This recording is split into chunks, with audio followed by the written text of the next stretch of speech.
Good evening.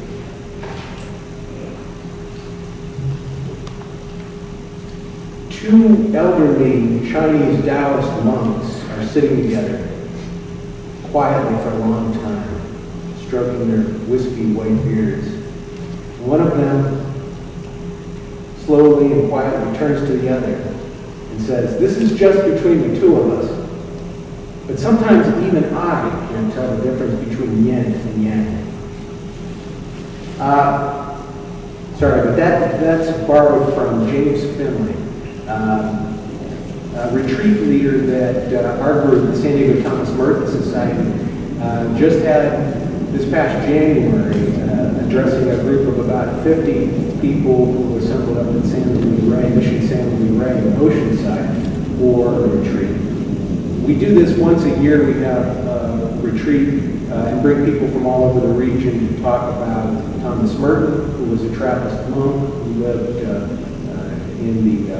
and wrote in the 40s, 50s, and 60s, and to talk about contemplative prayer and Dr. Hope's exact subject, trying to find a way to do contemplative prayer in a world of action. When you hear meditation or contemplative prayer, most of the time you do conjure up images, I think, for most in the West, of Taoists, of Zen Buddhists, of Hindus, of Sufis, but you don't think of Christianity. Some are even surprised to hear that there is such a thing as Christian contemplation and Christian meditation. And yet, this is something that is not a new practice. In fact, some say that it goes all the way back to the time of Christ. And in fact, there are many biblical bases that are cited for the practice of contemplation, many passages from the Old Testament. And in St. Paul's letter to the Galatians, he says, "Yet I live, no longer I, but Christ lives in me." And the notion is, well, if Christ is going to live in me, then I better pipe down now and then so I can let him get a word in edgewise. And that's part of the concept behind contemplative prayer, I think, from all faith traditions.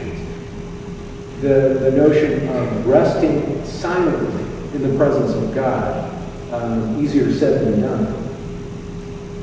Contemplative prayer was practiced and taught by the desert fathers of Egypt, Palestine, and Syria, including Evagrius, John Cassian, and St. John Climacus.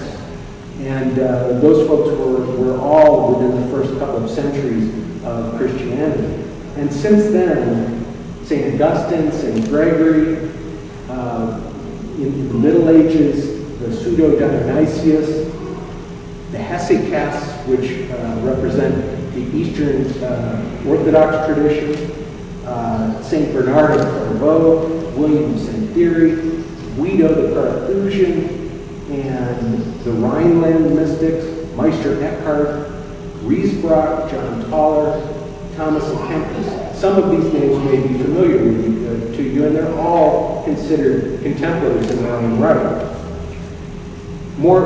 Even more recently, there's a book called The Cloud of Unknowing, which is fairly popular on college campuses and was written in the 14th century by an anonymous monk and teaches contemplative prayer practices that mirror much of what you're going to hear tonight.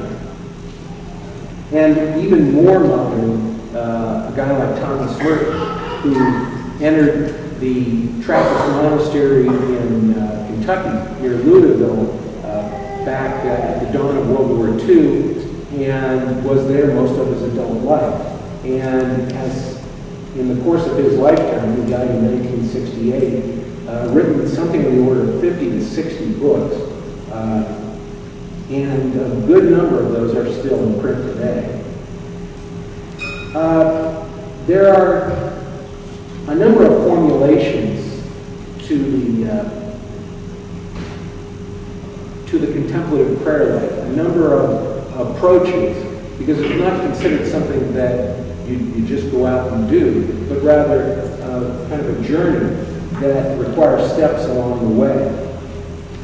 One of the formulations was set forth by John Cassian, who was one of the founders of monasticism in the Western world. And he divided it into 4 different stages: Lectio, Meditatio, Oratio, and Contemplatio. And this is basically sacred reading is Lectio Divina, reading Scripture, and reading it in depth. Then meditation usually refers to discursive meditation, which is filling your mind with images and with ideas about the readings as one example. But it tends to be idea-filled meditation. And then prayer, or oratio, tends to refer to our direct prayer communication with God. And finally, contemplation, which is sometimes characterized as loving regard for God, resting in the presence of God. There are many other formulations. In 1577, Teresa of Avila wrote a book called The Interior Castle, which is still quite popular, in which she sets forth her own model for the ideal faith tree. She compared the contemplative soul to a castle that has 7 different interior courts or chambers, and she set forth 9 different forms of prayer that one passes through until they get to the ultimate, which she called the prayer of transforming union. This retreat leader, James Finley, studied under Thomas Merton in the Yosemite Abbey in Kentucky, but he ended up leaving and becoming a psychologist in Santa Monica. He's a very well-known and respected psychologist, but he still gives a lot of talks on contemplative prayer and is very active in that community. He talked about when he was at the monastery, and he approached Merton and said, "You know, this contemplative thing, I'm pretty sure that I'm in the 6th interior chamber, but I want you to tell me, because I can take it. If it's really the 7th interior chamber, well, you know, I can live with that." And he said, Merton just looked up from what he was doing and said, "That's none of your business. Why don't you go wash some dishes?" And the point that he was making was, it's not so important to look at process and to look at the logistics of it, but more important that you simply dive in and do it. Dr. Herbst asked all of us, all of the presenters, to address a couple of key questions, and one of them, at least I think the question in most people's minds is, so what do I do when I engage in contemplative prayer? And in fact, there are many books and manuals from all different faith traditions. The one that I use most often, just for the nuts and bolts kind of stuff and give the ideas, is called Armchair Mystic. And the notion is that any of us, without being a monk and shaving our heads and going off to a monastery, can nevertheless sit down in our armchair and have a contemplative prayer experience. It's not necessarily an easy process, but it's one that's accessible to everyone. The idea of Lectio Divina, of studying some sacred scripture or some sacred work, is kind of the basis for most contemplative Christian prayer. So our group, the San Diego Thomas Merton Society, meets once a week, and we have Lectio Divina. We read a short passage from the Bible or from some other religious text, and then we simply ring the gong, bow towards the candle which is lit in a subdued lighting room, and take our seats. I brought cushions because that's what I use, and others use straight back chairs. But we get together as a group once a week, and that's what we do. We meditate for 20 minutes, engage in contemplative prayer together for 20 minutes. The gong rings, we stand up, we do a prayer walk, a slow, deliberate walk in which we repeat a contemplative word or phrase as we're walking to ourselves, and we sit back down again and do it again for 20 minutes. And that's all we do in our weekly meetings. Once a month we get together, we talk about Merton's writings, which are still very current to our own situation because he was political as well as religious in his writings. And but the important thing is that we encourage each other toward contemplative prayer by doing it together. Now that's one thing that I can suggest right away when the question is asked, so what can I do in terms of practice to be able to get into the flow of contemplative prayer? One thing is to find a group that is like-minded and get together with them, and at least you'll be doing it as often as the group does it, and you have a little bit of peer pressure to bring you together again regularly. But contemplative prayer really is only effective when you do it every day. That is, almost everyone who practices it finds that by doing it at least once a day, they're able to obtain a depth of prayer that they would not otherwise have if they only did it now and again. In terms of how you spend that 20 minutes, there's a wide divergence of opinion about what best practices are, but for me personally, I have a mantra, and there's some groups that claim that one shouldn't have a mantra. Others insist that that's the only way to do it. But for me, I use the mantra, which is just a short word, and you can choose any word that you like. In the Cloud of Unknowing, he suggests that it be a one-syllable word, so make it God rather than Maranatha or something more complex. But others use a phrase, be still and know that I am God, from the Psalms. And others still will use an entire passage that, say from St. Francis of Assisi, that they have memorized. But however you do it, the notion is the mantra is something that you can come back to when you find that your mind is becoming filled with thoughts.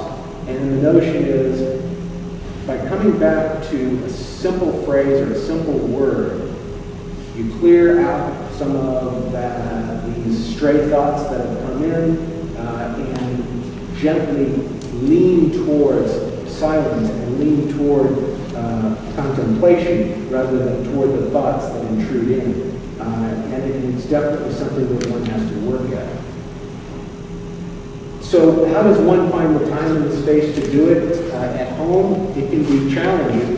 If you're in a dormitory, you may have competition from a whole lot of other people for space. And yet, if you use your imagination and you prioritize, it's usually possible to find both the place and the time to do it. And by prioritizing, I mean having your contemplative prayer session first and kind of planning your day around it. We're only talking a half an hour that you have to account for.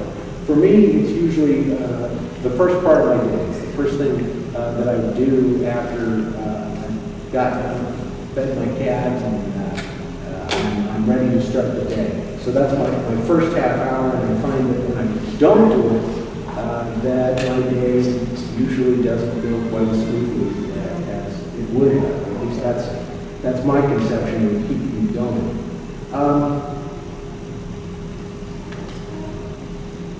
There are great mental obstacles for some people to doing contemplative prayer or meditation of any kind. Friedrich Nietzsche, the existentialist, who's no great friend of Christianity, an enthusiast of Christian philosophy, once wrote, "When we are alone and quiet, we fear that something will be whispered in our ears. So we hate the silence and drug ourselves with social life." And just as easily for social life, I think you could input the internet, television, companions, pets, anything that will distract our attention. So, to me, that makes it all the more essential that we push away that drug of social activity and kind of frenetic pace that we can throw ourselves into, and put it all aside to engage in a process like contemplative prayer. Finally, let me just give you a word about the relationship between spiritual contemplation and religious worship, because that's one of the questions we were asked to address. For me, there's a strong relationship between my Catholic faith and the contemplative prayer that I engage in. First, the Catholic Mass for me has a very contemplative value in and of itself. It's filled with moments of wordless resting in God. And there are many other common Catholic devotional practices that are clearly contemplative. Recitation of the Rosary is one that immediately comes to mind, because it involves repeating the same prayer over and over while we're contemplating some aspect of Christ's life simultaneously. And the notion is, as very much like a mantra, as we repeat that same prayer over and over, we're pushing other thoughts out, while that contemplation on some specific event is able to kind of get grounded and maybe make some progress. And secondly, I find that elements of regular worship enter into my own contemplative prayer life. I'm a lecturer in the Catholic Church, so that means that I read the Word, I read the Gospel during the Mass, and about once every 3 weeks. So I use the passage that I have for the coming Mass that I'm going to do as my Lectio Divina, and really focus my contemplative prayer life on that passage for that 2 or 3 week period. So, in conclusion, I'll give you 2 pieces of advice on a subject that could stand a whole lot more. First, get started. You're not going to experience contemplation until you sit down and you start. And even if you fail, go back, try again. Second, seek out a spiritual director, somebody who's more experienced in this than you are, who can tell you where you might be going wrong or help smooth out some of the bumps in the road as you go. Okay, I'll close with a quick one. A group of Hindu monks are teaching novices the practice of chanting the word Om. And the elder monk tells the young novices, okay, now I want you to go out on the grounds of the monastery, and I want you to practice chanting the word Om. And just find a place and start chanting, and I'm going to go out and do one-on-one with each of you and kind of let you know where you're going wrong and give you some guidance. I'll hear you, I'll find you out there, and so just go out and do it. So the elder monk goes out and he comes upon a lake that's in a monastery. In the middle of the lake, there's a small island about 100 yards out, and there's one of the novices sitting out there, and the elder monk can hear the novice saying, Om Ma, Om Ma, and the elder monk says, it's Om, not Om Ma, and the young novice says, what? The elder monk says, it's Om, not Oma. And again, the novice says, what? And he gets up and he walks towards the elder monk across the water and stands right in front of the monk on the water and says, I'm sorry, what did you say? The older monk says, never mind. Thank you.